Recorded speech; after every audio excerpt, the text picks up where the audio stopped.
My name is H.A. Goodman. I'm an author, columnist, and journalist. And to read my writing and to see my latest CNN appearances and my MSNBC and RT appearances, you can go to hagoodman.com. I just came out with a publication, and you're going to love it. And it's called counterpropa.com, counterpropaganda. It's short for counterpropaganda. And the first article is titled, Obama bombed the Muslim nations Trump banned without protest. Please share it. It's below, and it's my new publication. Please go ahead and read the article and give me your thoughts. This is something that I wanted to talk about for a while, but I definitely want to talk about it during this Trump hysteria. And it's not sustainable. So you can't continually, the media can't continually circle the wagons and say that Trump is this tyrant.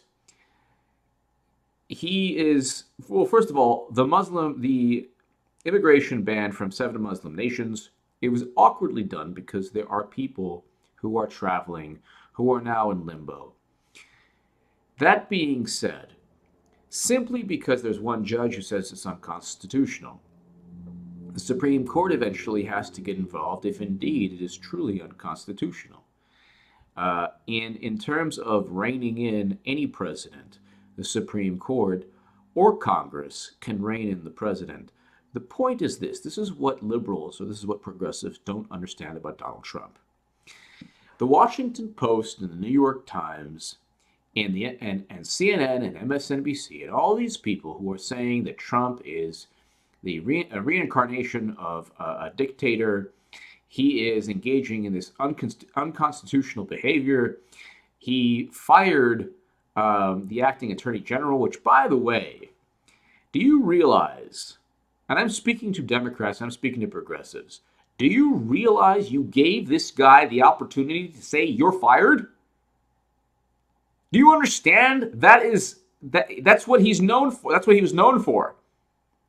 How stupid do you have to be? How stupid do you have to be to give this guy the opportunity?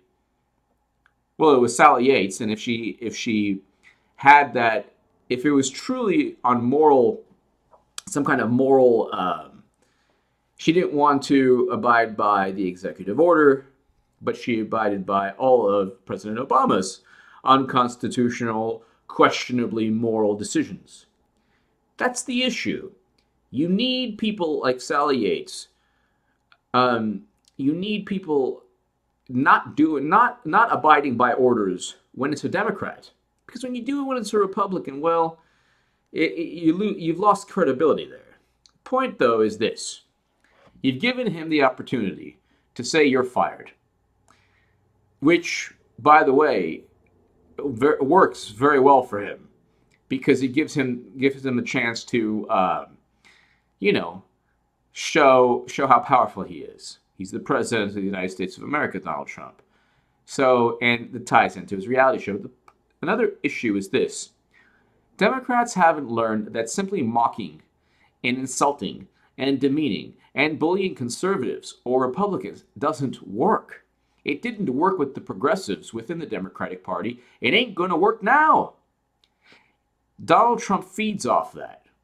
His Twitter account is there to troll the snowflakes and all the social justice warriors and all the people who really, if you write an offensive tweet, they'll ruin your lives. But they don't care about depleted uranium shells in the Middle East and during our war on terror that cause cancer. They don't care about the fact that President Obama was all over the place in terms of militancy, destroyed Libya, all these things that I addressed in my Counter PROPA article. Big issue is when Trump talks about tariffs, that's probably not economically sound, but so I don't agree with a lot of his policies, but I understand why people resonate. Why it's not just white supremacy or racism or anything like that. That's a very small part of the Republican Party that's perhaps vocal and perhaps publicized by progressive publications. The big issue is the policies of President Obama, the policies of the Democratic Party, the Trans-Pacific Partnership, fact that a lot of Americans throughout the country, and this includes Americans of all ethnic backgrounds, black, white, Asian, Latino, everybody.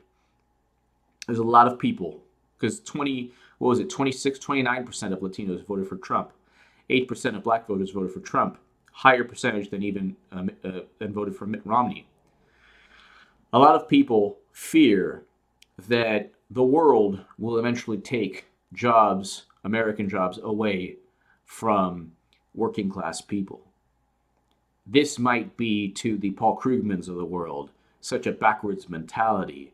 Oh, if only they understood economics. Well, if only Paul Krugman and if only the New York Times or the Washington Post or the Daily Beast understood that people, when they lose their jobs, when they were working at a factory and the factory closes down, or when they are basically looking at the world and saying, well, like, why are these American companies going abroad? I'm going to vote for the guy who doesn't want the Trans-Pacific Partnership. So when you look at Michigan, Ohio, Pennsylvania, Wisconsin as well, these states, especially Michigan, Ohio, and Pennsylvania, these states said, we're not going to vote for anyone who's linked to the Trans-Pacific Partnership.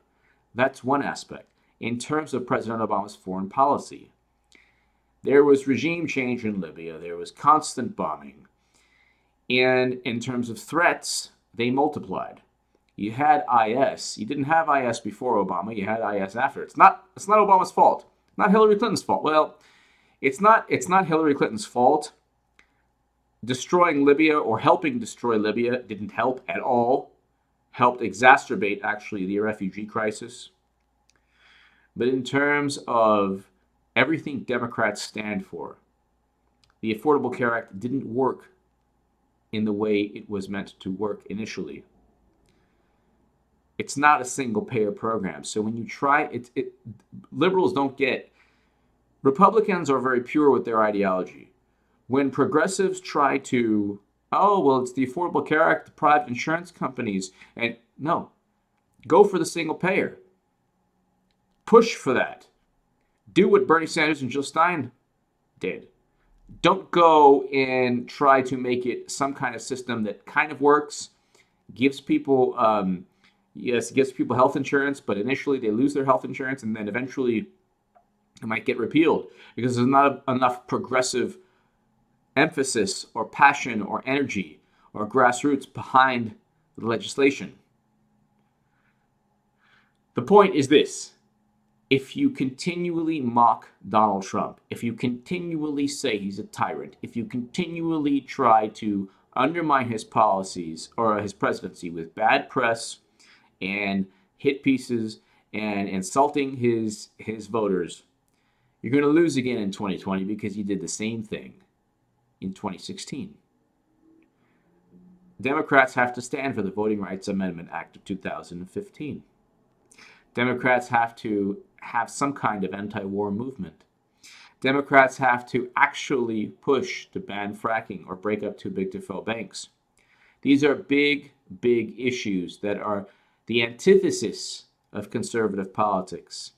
You must be the antithesis of Donald Trump to beat Trump. Tulsi Gabbard, Nina Turner, Bernie Sanders are the antithesis of Trump.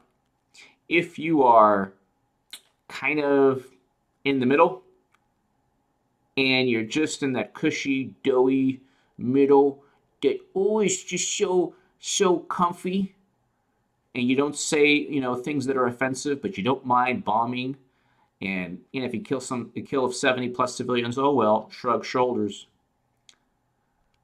That's going to lose. People want choices.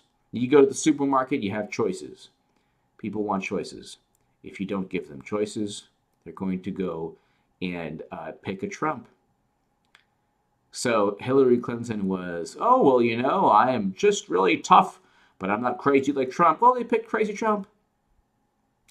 You needed Bernie Sanders. You needed somebody the completely opposite, polar opposite of Trump in many ways. Give me your thoughts below. I know I was rambling. Subscribe to the Counter PROPA Facebook and Twitter, and H.A. Goodman on Twitter. And please go ahead and share the article below from Counter PROPA. Thank you so much for listening.